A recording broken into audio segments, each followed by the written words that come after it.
안녕하십니까. 12시에 반가운 얼굴 박민영의 SNS 인사드립니다. 박민영입니다. 오늘 지수가 좀 반등을 주고는 있습니다만 안심하기엔 이르죠. 왜냐? 시간이 갈수록 상승 부분을 반납하고 있다는 점 눈에 띄고요.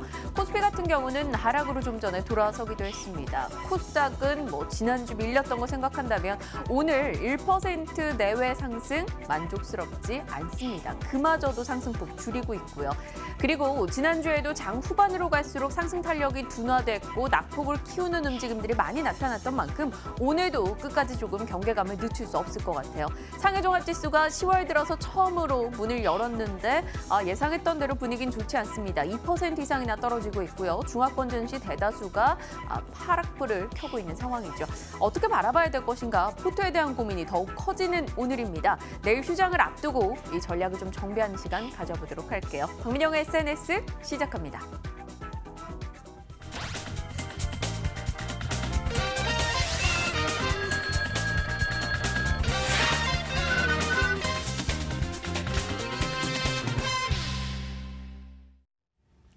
힘들다고 포기하면 아마추어, 힘들고 어려움에도 불구하고 해낸다면 프로가 될 수 있겠죠. 프로가 되기 위한 도전은 계속됩니다. 박앵커의 올백입니다. 이 시각 함께하는 두 분과 인사 나눌게요. 박재영 차장님, 권홍섭 대리님 오셨습니다. 어서 오세요. 안녕하십니까. 안녕하십니까. 네.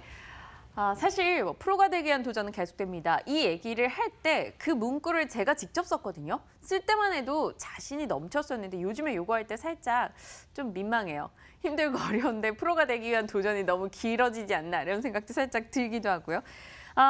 일단 주말을 보내고 돌아왔는데 시장은 예상했던 대로입니다. 어찌 보면 예상보다는 나을 수도 있는 모습인데 갈수록 탄력이 둔화되고 있고요.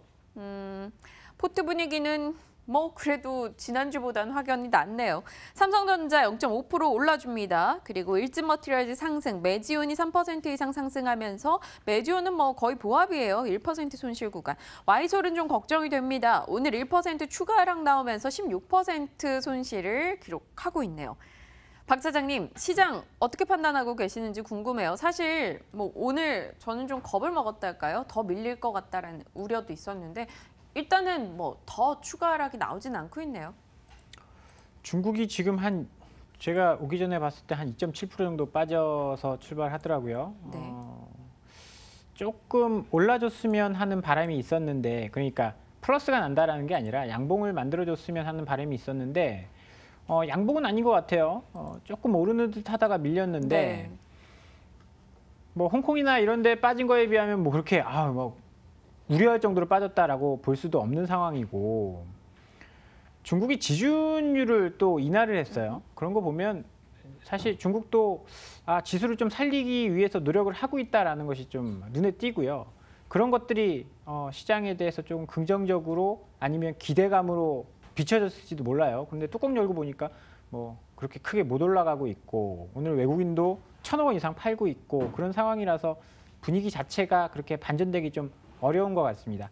그런데 워낙에 대한민국 주식 싸다 보니까 여기서 더 빠지겠어라는 시각들도 만만치 않은 그런 상황이에요. 어떻게 보면 굉장히 이제 혼조세에 있는, 이거 더 떨어지기에도 너무 싸고 그렇다고 오르기에도 모멘텀이 없고 글로벌리하게 여러 가지 문제들이 발생하고 있는 굉장히 어려운 시장인데요.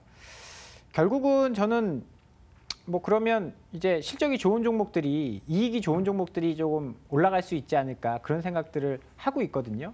그러면 어닝 시즌에 오늘 BH가 실적 발표하면서 4% 정도 막 급등하고 있어요. 급등까지는 아니라 상승하고 있어요. 컨센서스에 부합한 실적이긴 한데 이런 것들이 시장에서 조금 더 부각될 수 있다는 거죠. 전반적으로 안 좋은 상황에서 한두 개가 반짝반짝하면 조금 더 관심이 갈 수 있잖아요. 그래서 시장은 밍숭맹숭할 것 같다. 그러면 실적과 관련된 모멘텀은 조금 더 부각될 수 있다라고 보면서 전략을 좀 짜보셔야 될 것 같습니다. 그렇다면 오늘 준비해 주실 종목이 왠지 실적과 관련해서 기대를 실을 수 있는 종목일 것 같다. 이런 생각도 살짝 들기도 합니다. 바이오 종목에 대해서도 이야기 나눌 필요가 있을 것 같은 게요. 지난 금요일이었죠. 제넥신, 신라젠, HLB, 급락 상당했습니다. 제넥신 8% 정도 빠졌고요. 제넥신의 개발 중인 이 면역 항암제에 대해서 뭐 가치가 의문스럽다 뭐 이런 이야기가 나오면서 면역 항암제를 개발한 업체들이 줄줄이 떨어졌고요. 오늘은 좀 올라가는 듯 하다가 일단 다시 또 하락불을 켜고 있는 종목들이 속출합니다. 뭐 신라젠 1%, HLB는 보합권 정도. 뭐 금요일보단 분위기가 낮긴 합니다만 그날의 급락을 저점 매수했었어야 되냐 이런 이야기도 나오고요. 바이오주에 대해서 의견들이 뭐 채팅창에도 더 사고 싶은데 뭘 사야 될지 모르겠다 이런 이야기들이 많이 나오거든요. 권주임님, 권내리님의 시각을 좀 확인을 해볼게요. 바이오 종목군에 대한 시선이요. 한 2개월 반등을 줬습니다. 이제 다시 좀 빠져나가는 타이밍인지 아닌지. 뭐 어쨌거나 이제 바이오가 이제 코스닥 시총의 상위에 포진되면서 거기에 대해서 이제 코스닥이 상승하기 위해서는 아무래도 제약 바이오 위주로 이제 좀 움직여야 되지 않을까 이렇게 좀 보고 있는데요. 일단은 뭐 금요일에 뭐 발표된 그런 뭐 명령항암제에 대한 논란이 이제 몇 차례 있었습니다. 그러나 이제 어떤 특정 회사만 이렇게 지목을 해서 외국계 증권사 레포트로 이제 매도 의견을 제시를 한 거고요. 제넥신이라든지 그리고 다른 이제 명령항암제 개발 업체들도 현재 이제 11월에 있을 종양학회에서 이제 어느 정도 그 가시성에 대해서 발표를 할 것 같습니다. 물론 이제 뭐 단호하게 뭐 당연히 환자한테 영향이 있고 그리고 아주 효능이 좋다 이렇게 설명드리기는 좀 어렵지만 그럼에도 불구하고 이제 미국 쪽에서 이제 임상을 진행을 하고 있고 제넥신과 관련된 그런 명형암제 부분에서 지난 레포트는 아무래도 임상 기간이 짧다 보니까 환자한테 이런 그 영향이 효율성이 떨어진다 뭐 이런 의견도 있었기 때문에 그런 부분들은 하나의 이슈성으로 아무래도 주가가 급락할 때는 오히려 저점 매수 기회가 되지 않을까 이렇게 보는 시각을 가지고 있고요. 앞으로도 이제 제약바이오 관련돼서 이제 우리나라 그러니까 과거에는 이제 한미약품이 2015년도에 기술 수출을 하면서 우리나라의 이제 제약바이오에 대한 어느 정도 기술성을 인증을 해줬고요. 그리고 이제 2017년에는 셀트리온이 바이오시밀러를 수출을 하면서 해외 글로벌 진출을 할 수 있는 그런 배경들을 만들었습니다. 이제 우리나라 기업들이 이제 미국 FDA 임상 3상까지 다 완료를 한 이후에 판매까지 허가를 받게 된다면 어떻게 보면 우리나라 제약 바이오 시장이 개화한다 이렇게 보시면 될 것 같은데요. 현재까지 이제 올라갔던 기대감들이 실질적으로 이루어진다면 우리나라 제약 바이오 시장도 시총 규모도 상당 부분 많이 올라갈 것으로 예상이 되고 있습니다. 따라서 미국의 임상을 2상 내지 3상을 진행 중인 제약 바이오 종목 위주로 해가지고 선별적 투자하는 것이 바람직하다 이렇게 보여지고 있고요. 떨어질 때마다 오히려 좀 저점에서 매수를 해보는 전략이 좋아 보입니다. 네. 제약 바이오 종목 일단은 뭐 급락세가 나왔던 만큼 추가적인 반등을 기대하는 목소리도 살짝 있는 것 같고요. 추이를 놓고 좀 지켜봐야겠습니다. HLB 같은 경우는 그렇게 떨어졌는데 지난주에 외국인이 많이 산 종목에 또 거론이 되고 있어서 수급적으로도 참 투자자들을 혼란스럽게 하는 것 같아요. 일단 포트 내에서도 좀 궁금한 종목들이 있어요. 박 차장님, 메지온이요. 메지온이 그래도 힘이 좀 돼요. 올라갈 때 빨간불 탄력도 좋고요. 떨어질 때는 이 소폭이고 이렇게 낙폭이 좀 제한되는 느낌이랄까? 그래서 좀 탄탄하게 가줄 수 있을 것 같다 이런 믿음도 생기고요. 그렇습니다. 최근에 제약바이오 굉장히 급락을 했는데 물론 메지온도 빠졌죠. 고점 대비해서 좀 조정을 받았는데 그 조정폭 자체가 크지 않았고요. 오늘 같은 또 오를 때 올라주니까 이거 추세로 보면 뭐 여전히 굉장히 이제 강력해요. 추세 자체가 굉장히 강력하고요. 장기 이평선까지 조정을 잘 받지, 이격도가 있어서 그런지 조정을 좀 받지 않는 그런 상황이고요. 그런 이유는 이제 모멘텀이 얼마 남지 않았다라는 거. 임상 3상 결과에 대한 이제 기대감이 이제 제품 상용화가 아마 2019년 이제 상반기에 다른 제약바이오 보면 임상 2상 중이다. 3상 언제 들어갈지도 모르고 진입한다 소식에도. 진입한다. 3상 돼봐야 제품화 하는데도 1년 이상 걸릴 수 있다라고 뭐 2023년 이런 얘기하는 종목도 있다 보니까 이제 상용화가 얼마 남지 않은 이 메지온이 조금 더 이제 강한 흐름들을 보이고 있는 것이 아닌가라는 생각이 들고요.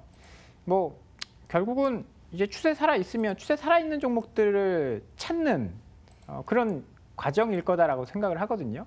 그런 측면에서는 아직까지 추세가 견조하다라고 봐서 조금 더 들고 가봐도 좋을 것 같고 내가 지금 아직 뭐 바이오에 투자를 하고 싶어 하시는 분들은 97,000원에서 좀 조정 받았으니까 눌림목 정도 어느 정도 이제 조정을 받았으니까 눌림목에서 들어갈 수 있는 그런 구간에도 진입했다라는 생각이 좀 들어서요. 신규 진입을 생각하시는 분들은 좋은 매수 타이밍이 될 수 있을 것 같습니다. 지금 저희는 딱 매수가 부근이거든요. 그럼 지금 남아있는 현금 40만 원 매주원으로 가볼까요?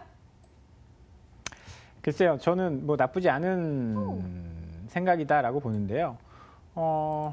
지금 비중을 보면 매지훈이 한 20% 정도 돼요. 네. 근데 여기서 뭐 30% 뭐 이렇게 조금 더 늘리기에는 비중이 좀 더 많고 그러면 종목 수를 더 늘릴 수 없다라는 단점이 생겨서 뭐 지금 올라가고 있으니까 조금 더 지켜보죠. 뭐 보합권에서 더 살 필요는 없을 것 같아요. 만약에 더 산다라고 그러면 조금 떨어졌다가 올라오는 타이밍이 됐을 때 사는 게 맞지. 지금 산 가격인데 조금 더 뭐 한다? 그러면 큰 의미는 없을 것 같습니다. 알겠습니다. 일단은 좀 참아보죠. 왜냐면 언제든 또 사고 싶은 종목이 나오더라고요. 그때 묶여 있으니까 뭘 팔고 사야 되니까 못 사는 경우가 꽤 있어서 조금 종목 개수 여유를 두고 싶은 생각도 살짝은 있어요. 근데 매주는 추가 매수하고 싶다라는 생각은 들기도 하네요. 건대리님께 불편한 와이솔에 대해서 질문을 지금 화면 혹시 피디님께서 잡아주실 수 있을까요? 제가 이것 때문에 네이버 포털 사이트에 와이솔을 치니까 연관 검색어 앞에 박앤코에 500에 딱 하니 나와요. 근데 지금 저희 포트 내에서 가장 손실을 보고 있어서 걱정이 됩니다. 이거 좀 약간 영광스럽게 나와야 되는 거 아닙니까? 지금은 좀 손실이에요. 어떡하죠? 와이솔? 저 괜찮을 것 같은데. 네, 맞습니다. 이제 뭐 전체적으로 5G 관련된 종목 섹터들이 뭐 어떤 종목은 또 조정을 받고 어떤 종목은 또 계속 박스권을 이어지고 있는 상황에서 와이솔의 경우에는 이제 주가가 한번 올라간 그 적이 있어서 아무래도 이제 M자형 패턴을 만들다가 좀 하락하는 국면에 진입을 한 것 같습니다. 뭐 전체적인 시장, 코스닥 시장에 대한 흐름들 그냥 그대로 다 받는 것으로 보여지고 있고요. 그러나 이제 우리가 투자 포인트로 잡은 것이 5G 관련된 소 필터 부분에서 투자 포인트를 잡아서 향후에는 무조건 이제 이 회사의 제품이 거의 다 쓰이게 되고 거기에 대해서 5G 관련된 자율주행이라든지 이런 부분에서 수혜가 나타날 것이라고 예상이 되고 있지만 아무래도 시장 전체적인 분위기가 아직 수급이 올라오지 못하는 상황이기 때문에 주가도 거기에 따라서 밀리는 흐름들이 나타나고 있습니다. 일단 지난번에 이제 손절 라인을 17,500원 정도 라인에서 이제 제시를 했었는데요. 여기를 이제 붕괴를 했고요. 박스권 밑에 하단인 16,000원대까지도 열려 있기 때문에 지금 시점에서는 지금 주봉 흐름상 16,100원까지는 한번 주가가 밀렸다 갈 수 있는 부분이 있어서 다른 좋은 대안이 될 종목이 있다면은 과감하게 결단을 하시고 새롭게 포트폴리오 편성하는 것도 괜찮아 보이는 상황입니다. 그러나 이제 만약에 보유하고 계신 분들이라면 한 16,100원 정도에서는 한 번 더 분할적으로 매수를 해볼 만하지 않을 가격이 때까지 오지 않을까 생각하기 때문에 좀 더 지켜보자 이렇게 보시면 될 것 같습니다. 추매를 하는 건 어떨까요? 라는 의견도 있어요. 근데 이게 추매가 이제 우리 포트폴리오상 이제 거의 이제 투자가 한 3개월에서 6개월 정도 시기 때문에 지금 시점에서 산다고 하더라도 약간 조금 시간이 많이 딜레이가 될 수가 있습니다. 그래서 다른 새로운 종목 대안군이 있다면 그걸로 편입을 하시는 것이 지금 시점에서는 빠르지 않을까 이렇게 생각이 됩니다. 알겠습니다. 네, 카라님. 저희 추매는 일단 거절당했습니다. 잠시 시간을 두고 다시 타이밍을 잡아보도록 하죠. 두 남자의 종목 열어보도록 할게요. 박재영 차장님의 종목은 제가 좋아하는 두산인프라코어 그리고 나이스 평가 종목 권홍섭 대리님 인터로조 제로투세븐입니다. 두산인프라코어 갈까요? 제가 DY파워, 진성TC, 두산인프라코어 이런 굴삭기 종목들 좋아한다라는 건 초기에 저희 방송 보신 분들이라면 아실 것 같아요. 두산인프라코어가 지난 금요일에 3.5% 올랐습니다. 오늘은 약보합권이고요. 오랜 시간 동안 쉬었잖아요. 못 오른 종목이에요. 막 급락한 종목은 아니고요. 두산인프라코어 뭐 엔진 판매 좋고 중국 굴삭기 판매 늘고 뭐 가진 좋은 얘기는 들리는데 왜 이렇게 못 갔을까요? 일단 두산그룹 자체가 뭐 부채가 많고 기존에 막 뭐 기계 사업부라든지 이런 것들 막 다 띄어내고 빚을 갚는데 주력을 하던 이제 그런 상황이었는데, 근데 상황이 많이 바뀌었죠. 중국의 굴삭기 판매가 굉장히 많이 늘어나면서 실적 자체가 빠르게 늘어나고 있습니다. 그러다 보니까 뭐 사실 관심 없던 사람들이 야 이거 두산그룹 되겠어 이런 생각들과 한번 좀 관심을 갖고 실적이라도 한번 봤던 사람들이 야 이거 실적 이렇게 좋은데 왜 이렇게 안 올라? 이 두 가지가 싸우고 있는 그런 상황에서 작년에 트럼프 대통령이 1조 달러였나요? 1000조 달러였죠. 인프라 투자. 그 부분에 대해서 이제 굉장히 두각을 많이 봤다가 시간이 좀 지나면서 살짝 묻혔죠. 그러면서 주가가 좀 조정을 받았는데 중국은 여전히 굴삭기 판매가 잘 되고 있습니다. 이번 달 이제 올해 18만 대로 사상 최대를 또 갈아치울 전망인데, 작년에도 엄청나게 성장을 했었거든요. 작년에 2배 성장했었던 이 판매량이 올해 작년을 또 뛰어넘어서 한 8월까지 작년 15만 대를 넘어서고 올해 18만 대까지 늘어날 거다라고 하니까 당연히 그러면 두산인프라코어의 실적도 좋아질 것이다라는 이제 공감대가 형성이 됐고, 지금 미국과 중국이 싸우고 있는데요. 이것을 조금 커버를 해줄 수 있는 게, 중국이 머리가 많이 아플 거예요. 수출을 계속 해야 되는데 미국에서는 너희 수출하지 말라고 울음장을 놓고 있죠. 그러면 야 이제 수출은 안 되나 보다. 내수로 한번 가보자라고 하면서 인민들 너희들이 이제 소비를 많이 해서 그 소비가 또 내수를 부양시키고 자영업자가 잘 되고, 자영업자가 잘 되면 또 고용을 하고, 이런 이제 내수 부양책을 쓰는데, 사실 수출이 안 되면 뭔가 커버를 해줘야 될 거 아니에요. 그 커버를 할 수 있는 게 인프라 투자라는 겁니다. 그러면 중국이 인프라 투자를 소홀히 할 수 없을 거다라는 이야기를 하는 겁니다. 그러면 미국과 중국이 싸우는데 수혜를 받을 수 있는 업종 중에 하나가 이런 기계류 인프라 투자를 하는 건설기계 만드는 업체가 될 수 있다라는 거죠. 뭐 중국의 캐터필러라든지 뭐 이런 쪽과는 조금 이제 결이 달라요. 그러다 보니까 서로 영역도 크게 침범하지 않는 상황이고요. 그래서 수혜를 좀 받을 수 있을 것 같습니다. 그리고 지금 엔진 사업부가 꽤 잘 되고 있어요. 독일의 키움그룹 이쪽에 수주가 뭐 나왔다라고 하고요. 중국의 최대 농기계 업체죠. 로볼 이쪽이랑 합작법인 설립을 해서 지금 건설기계뿐만이 아니라 엔진 사업부도 하나의 성장 동력으로 커가고 있는 그런 상황입니다.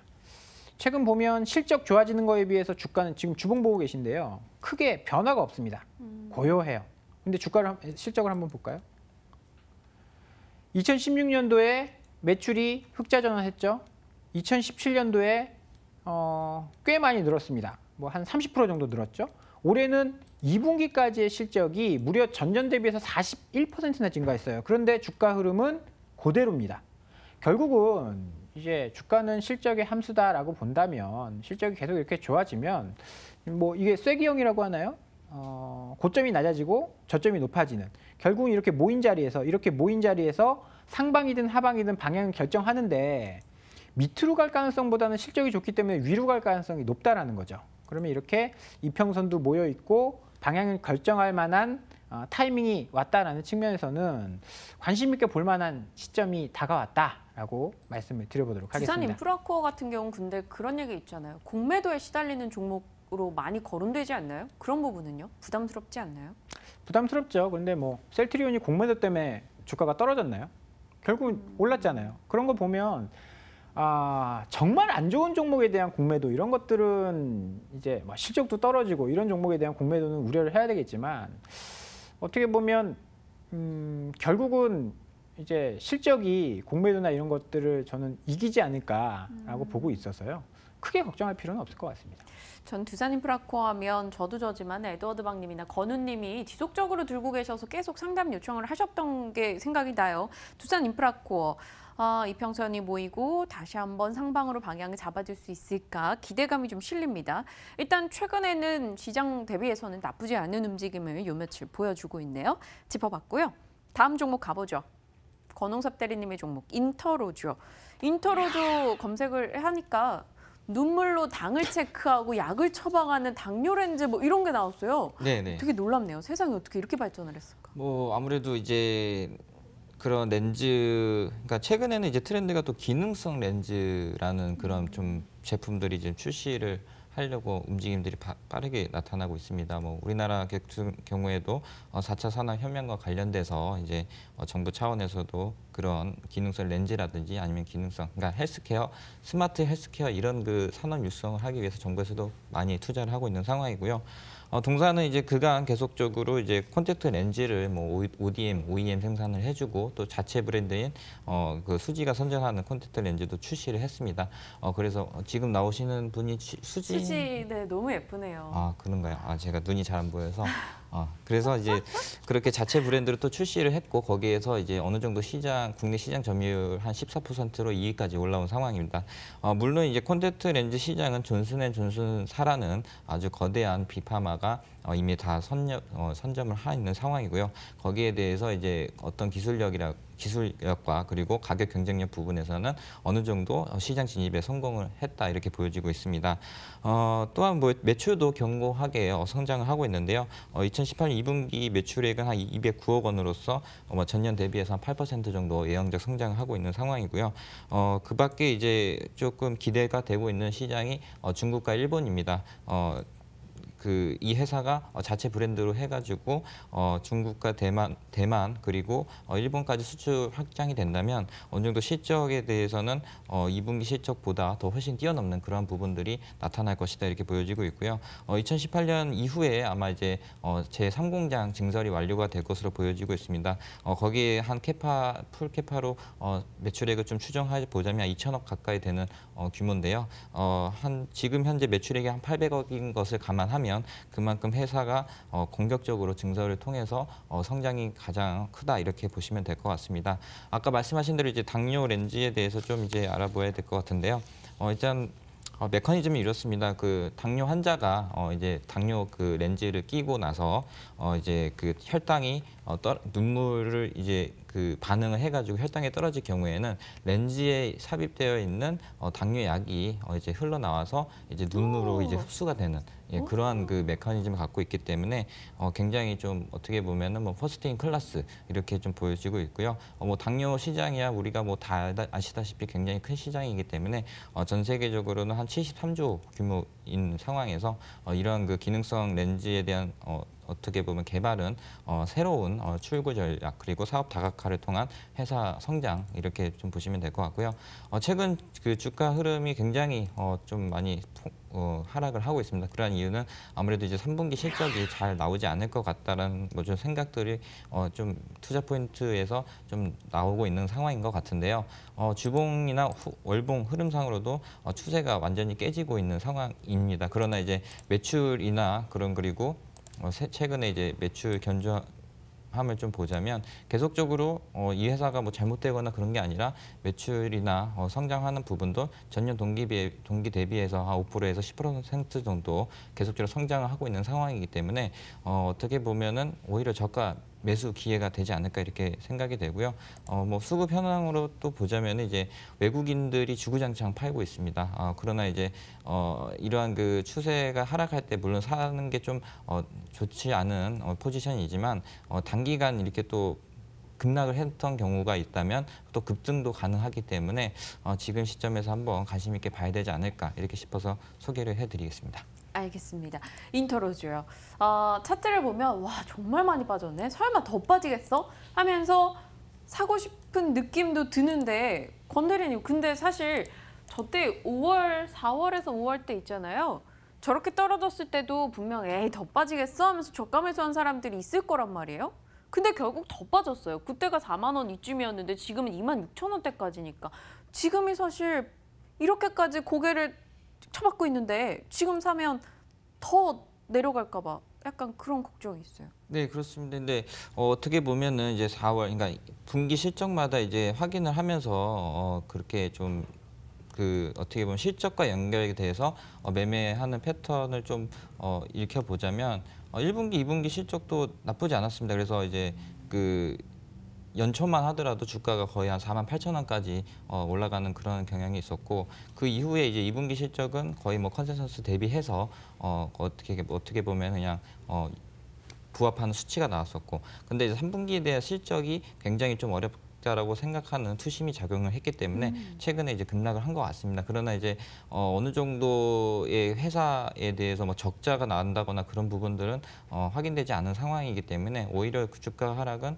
어떻게 보면은 실적이 견조함에도 불구하고 주가가 하락했기 때문에 만약에 이제 어닝 시즌이 다가왔고 그리고 실적 발표가 만약에 컨센서스 네. 대비해서 뭐 오히려 또 어닝 서프라이즈 나올 경우에는 주가가 한 번 더 튕길 수 있기 때문에 한번 이쯤에서 한번 밸류상으로도 지금 현재 다 만약에 실적이 안 좋다면 주가가 다 반영이 됐다 이렇게 보시면 될 것 같습니다.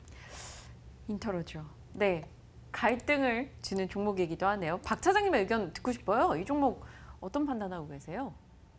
기술적인 움직임만 놓고 봤을 때. 어려운가요? 글쎄요. 최근에 한번 튈 때는 막 올라가줄 것 같고. 4일 연속으로 이렇게 긴 음봉 내는 거는 뭔가 있다라는 거예요.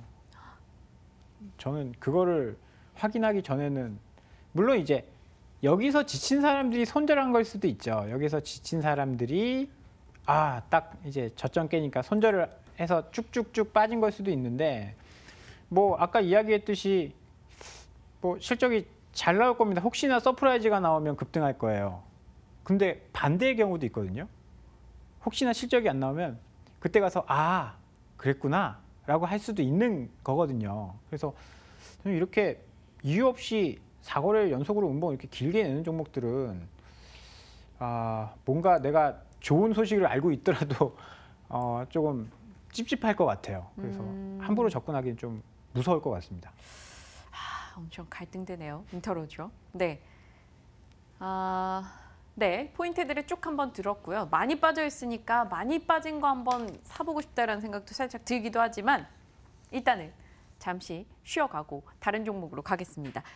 박 차장님의 다음 종목이 나이스 평가 정보. 나이스 평가 정보 이야기를 저희가 4월, 5월경에 아마 했었던 것 같아요. 그래서 제 친구가 그 회사에 다니고 근데 그 친구가 자기 회사 주식 안 사고 삼성전자 사서 고생하고 있다. 뭐 이런 얘기를 했었던 기억이 살짝 나기도 하는데요. 나이스 평가 정보, 개인 신용 정보에서는 뭐 압도적인 1위, 기업 신용 정보에서도 점유율이 30%가 넘어가는 회사입니다. 괜찮을까요? 지금 이제 개인 신용 쪽은 캐시카우 역할을 계속 해줄 거고 앞으로 이제 중금리 대출이라든지 이제 정부 이제 뭐 카카오뱅크, 뭐 인터넷 전문은행 이런 것들이 커지면 커질수록 나이스 평가 정보의 활용 가치가 굉장히 높아질 것이다라고 판단을 하고 있고요. 그런 측면에서 뭐 실적도 꾸준히 안정적으로 이어져 가고 있습니다. 개인 신용 부분은 시장 점유율이 60%가 넘어요. 압도적인 1위고요. 개인의 정보를 다룬다는 측면에서 진입 장벽이 있습니다. 아무나 허가를 안 내주거든요. 그러면 이런 부분에서 개인 신용 정보에 대한 사실 두려움은 다 있잖아요. 저도 요새 자꾸 저한테 전화가 와서 주식 정보 알려주겠다고. 저한테 자꾸 종목 추천하시는 네. 그 문자가 와요. 그러니까 방송 뭐 보시나 이런 생각. 몇 번 이제 수익률 대 1등을 하신 어떤 분이 종목을 무료로 드리겠다고 이런 게 자꾸 와요. 그래서 저는 이제 정중하게 거절하고 끊곤 하는데 그래서 그런 전화가 오면 내가 또 내 신용 정보가 어디서 털렸구나 이런 생각이 또 들기도 하고 해서 거기에 대해 관리 수요는 계속 좀 늘어날 거고요. 그러면 캐시카우 역할 안정적으로 성장을 할 겁니다. 여기다가 정부가 최근에 금융 데이터 개방 선언을 하면서 핀테크업이 이제 활성화될 것으로 보여요. 중금리 대출 이게 개인 간 이제 미국 같은 경우에는 P2P 대출 개인이 다른 개인에게 돈을 대출해 줄 수 있는 그런 플랫폼들이 많이 나오고 있는데요. 그러려면 상대방의 신용을 알아야 돼요. 내가 이 사람한테 돈을 빌려주겠다는데 누군지도 모르고 일면식도 없는 사람한테 빌려주려면 그 사람의 신용이 굉장히 중요할 거 아닙니까? 이런 산업이 커지려면 나이스 평가 정보가 하는 이 개인 크레딧 브로 사업이 굉장히 중요한 역할을 할 수 있을 겁니다. 그리고 정부가 피테크를 개방을 한다라고 하면서 이제 개인 정보를 데이터 분석할 수 있게 많은 이제 지원을 받을 수 있을 거예요. 이런 역할을 하는 게 나이스 평가 정보가 하는 지금 일이 될 겁니다. 지금은 매출에서 차지하는 비중이 1% 정도뿐이 안 되는데요. 이 부분이 계속 커질 수 있다는 겁니다. 그런 것들이 부각되면서 최근에 주가가 다시 올라오고 있는데요. 뭐 실적도 꾸준하게 성장을 하고 있어요. 뭐 큰 폭으로 성장하는 것은 아닌데 영업이익이 보시면 2015년도에 280억, 2016년도에 390억, 뭐 400억 가까이 되죠. 작년에도 420억 정도, 올해도 10% 정도 성장을 했습니다. 여기에 기업 쪽의 핀테크, 이 데이터 분석을 마케팅에 활용하는 이런 사업들이 커진다라고 한다면 실적은 한 단계 레벨업 될 수 있다라고 보고요. 장기적인 차트를 보시더라도 뭐 이런 때를 제외하고는 꾸준히 성장을 해왔어요. 꾸준히 성장을 해왔고요. 월봉으로 한번 보면요. 사실 이것은 뭐 이렇게 올라간다라고 보면 이 부분은 2015년도에 사실 중소형주 급등할 때 좀 과도하게 오버슈팅한 감이 있고, 요걸 제외하고는 정말 꾸준하고도 안정적으로 주가가 성장해온 기업이다라고 보시면 장기 투자하기에도 굉장히 적합할 것 같다라는 생각이 좀 들어서요. 나이스 평가 정보를 오늘 소개를 드려보도록 하겠습니다. 알겠습니다. 재밌는 글이 하나 올라왔어요. 그런 증권 관련 찌라시 문자는 숨만 쉬고 있으면 다 날아오는 거니까 신경 쓰지 않아도 될 것 같다고요. 맞아요. 정말 많이 오더라고요. 나이스 평가 정보. 근데 하나 생각이 나는 게, 제가 이 회사 친구를 만나서 뭐 하다가 돈을 이제 계산을 하고 반반을 보내주잖아요. 그때 제가 토스라는 걸로 보내줬거든요. 근데 토스에서도 신용정보조회 그냥 제가 토스 누르기만 하면 제 정보가 떠요. 뭐 몇 등급이고 뭐 무슨 대출이 있고 뭐가 어쩌고 저쩌고 이런 게 다 나오더라고요. 근데 그 친구가 우리 경쟁사라고 뭐 이렇게 얘기를 하는데, 이런 다른 회사들도 어차피 이런 업무를 해 나가지 않나요, 이제?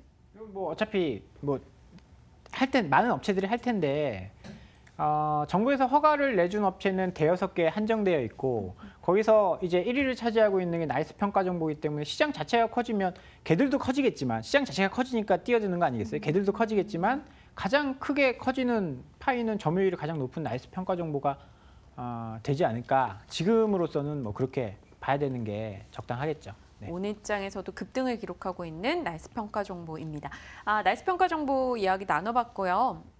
일단 시간이 많지 않으니 곧장 종목으로 또 가보죠. 권홍석 대리님의 종목 제로투세븐. 지난 금요일에 8% 급락, 오늘은 9% 급등. 한 이틀간의 움직임만 놓고 본다면 정신없을 것 같아요, 투자자분들이라면. 근데 네. 오늘 이렇게 올라가는 요소가 뭘까요? 아무래도 이제 최근에 기업 합병과 관련된 공시가 나왔었는데요. 이제 그 어느 정도 제로투세븐이 우리가 뭐 만약에 아기를 갖고 계신 분들이라면은 뭐 아기 유아용품으로 좀 유명하다고 하더라고요. 근데 제가 애가 아직 없기 때문에 잘은 모르겠지만 그럼에도 불구하고 굉장히 유아용품 쪽에서는 상당 부분 브랜드를 갖고 있는 회사다, 이렇게 보시면 될 것 같습니다. 일단은 지금 현재 원래 이 회사가 이제 유아용품도 하고 있는 상황이고, 그리고 중국과 관련된 유통 채널도 확보를 하고 있는 상황에서 굉장히 그 실적은 굉장히 부진을 했었습니다. 거의 한 2, 3개년도가 계속적으로 적자를 부진한 모습들을 못했었는데, 최근 들어서 이제 회사 합병을 결정을 하면서 재무 구조가 굉장히 개선될 것이다, 이렇게 좀 보고 있는데요. 최근에 이제 그 실적을 좀 한번 확인해 보자면은 현재 이제 1분기, 2분기까지는 적자를 계속 나타냈습니다. 거의 1분기에는 마이너스 16억, 그리고 2분기에는 4억, 그리고 이제 3억 흑자가 나왔는데, 이번에 이제 합병을 하면서 합병하는 회사가 CK 패키지라는, 여기 역시도 이제 그 유아용품이라든지 플라스틱 용기 같은 뚜껑 같은 거를 제작하는 회사인데, 영업이익이 거의 한 뭐 20억, 30억 정도 나는 회사라서 굉장히 제로투세븐 재무 개선에 크게 기여할 것으로 나타나고 있고요. 지금 현재 이제 그 제로투세븐이 중국의 이제 유아용품 시장에 진출을 하고 있는 상황인데, 궁중비책이라는 이제 아이용, 그러니까 유아용 크림을 이제 생산을 하고 있답니다. 저는 처음에 궁중비책에서 화장품이나 네. 여성 화장품 이런 거 생각했는데, 네. 아이들 발라주는 뭐 아토피에 좋고 막 이래서 수분 유지되고 막 이렇게 로션이라고 유명하더라고요. 네, 맞습니다. 그래서 저도 처음에는 궁중비책 하면은 뭐 되게 뭐 이제 화장품, 고기능 화장품이나 세럼이나 플라시 이런 이런 줄 알았는데 그렇게 아이용 용품에도 이렇게 좀 중국을 어떻게 보면 경향한 브랜드 네임이다 이렇게 보시면 될 것 같은데요. 일단 2016년부터 이제 출시를 해서 지금 현재 큰 폭의 성장세가 나타나고 있는데 2018년 매출 기준으로만 하더라도 1분기에는 48억 원, 그리고 2분기에는 83억 원 이렇게 거의 한 2배 이상 성장을 했다고 보여지고 있고요. 이제 3분기, 4분기 뭐 이제 관군제 수혜도 나타날 것이라고 예상이 되고 있고, 그리고 이제 막 하반기에는 아무래도 그 습도가 낮다 보니까는 보습제 역할로서 매출이 어느 정도 상승할 것이다 이렇게 보고 있고요. 이러한 그 실적으로 봤을 때는 연간 거의 한 전년비 대비해서 300% 넘는 성장세가 나타날 것이라 예상이 되기 때문에 현재 주가 수준은 어떻게 보면은 저점 수준이다 이렇게 보시면 될 것 같습니다. 지금 이제 이 그간 2018년 5월부터 이렇게 박스권을 유지했던 이유도 합병에 대해서 어느 정도 가시화가 되기 전까지는 주가가 올라가지 못했었는데요. 그런 부분들이 이제 해소가 되면서 어떻게 보면은 이제 3분기 실적을 기준으로 해서 어떻게 보면 주가가 다시 우상향할 수 있다 이렇게 보시면 될 것 같습니다. 네, 제로투세븐 궁중비책 하니까 저희 중에 이걸 왠지 써보셨을 것 같은 분은 박 차장님밖에. 궁중비책 써보셨어요? 저희 예전에 잠깐 써봤던 것 같아요. 네, 예전에 잠깐 써봤던 것 같아요. 왜 잠깐만 쓰셨어요? 글쎄요, 엄마들 사이에서 그렇게 굉장히 그 고가의 브랜드 포지셔닝도 아니고요. 그렇다고 저가도 아니고 중간 정도의 어중간한 데다가 이제 마케팅을 좀 많이 했어요. 마케팅을 좀 많이 해서 뭐 아마 조금 싸게 판매할 때 한번 좀 사봤던 걸로 기억을 하거든요. 뭐 이런 거 사실 관심이 있으신 분들은 맘카페 이런 거 있어요. 네. 뭐 송파맘 카페라든지 뭐 무슨 동 커뮤니티 이런 데 들어가 보시면 굉장히 많은 정보를 블로그 같은 데는 사실 다 그거고 그거 뭐죠? 다 협찬 받아가지고 맞아요. 그렇게 한 거고 전혀 이제 신뢰가 없고 맘카페에 들어가서 글을 좀 많이 이제 보시면 야 이게 정말 어느 정도의 포지셔닝이 있다라는 것을 알 수 있거든요. 제가 알기로는 제가 이제 아이 키울 때 지금도 키우고 있지만 아기 때는 그렇게 높은 포지셔닝은 아니었던 것 같아요. 지금은 또 바뀌었을 수 있죠. 봐야겠죠. 제로투세븐에 대해서도 이야기를 나눠봤고요. 지금 포트 4종목 들어가 있습니다. 그리고 오늘 중국 상해종합지수는 3% 급락으로 진행이 되고 있고요. 다른 아시아권도 일제히 좋지 않은 가운데 우리 코스피도 낙폭 0.2% 하락, 조금 더 키워나가는 모습 나타나고 있네요. 선택의 시간입니다. 고민됩니다.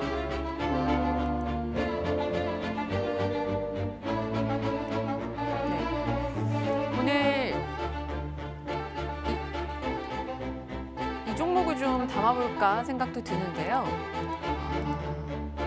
고민스러워요. 타이밍상 지금 시장이 이런데 담아도 괜찮을까라는 고민도 좀 되고요.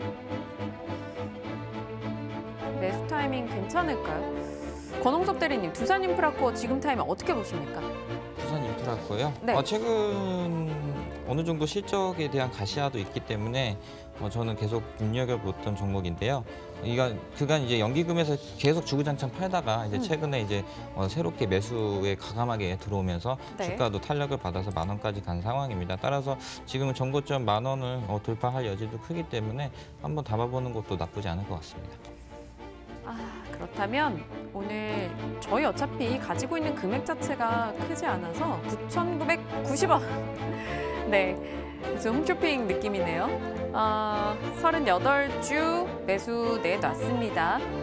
체결되는 즉시 말씀을 드리도록 할 거고요. 지금 일단 현재 포트창에는 체결이 되지 않았어요. 9,990원에 38주 두산인프라코어 담았습니다. 박 사장님 예상 외셨죠?